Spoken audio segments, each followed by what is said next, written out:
Hello everyone, खुलुमबाय नोंथांमोनखौ आंनि गुबुन मोनसे गोदान भिडिअ फरायनानै लाहरग्रोबाय। ओमफ्राय दिनैहाय नै स्टुडेन्टसबो खममोन आरो क्लासावहा, बेनिखायनो आं माखासे अफिसनि खामानिफोरखौनो मावनानै देखायनोसै नोंथांमोना आंनि भिडिअखौ जोबजासिम नायलांबाय थाबानो जाबाय।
नै जोंहा मटर खानो फैदों, मटर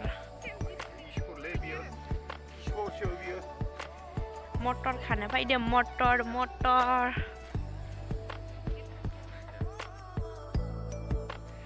ओमफ्राय नै जोङो आमाइनि बारियावहा मटर खानो फैबाय। बिराद मोजां जादों मटरा, नै जोङो खानो फैदों। गोथां गोरा बिराद मोजां जादों।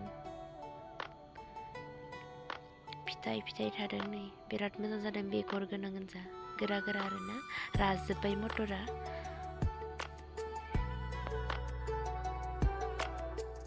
नै बिथिंबो खादो, बिथिंबो जिंखा फला जोब्बाला सांख्ला साइलासो बोखांजोबनानै मटर गायनांगौ आरो ना हो। नै बै दालां गोदान बानायगासिनो। जाखाथारनोसै न'। सना आंनि लोखि, इथिनाय सनानो, इथिनाय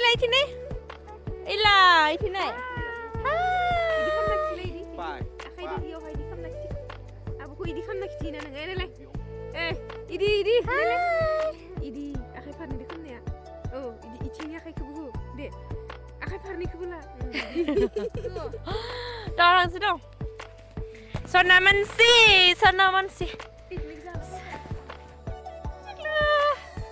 सना नै लाना फैबाय जोङो, मटर लाना फैबाय। आरो नोंखौ नुवाखैनो दिसन,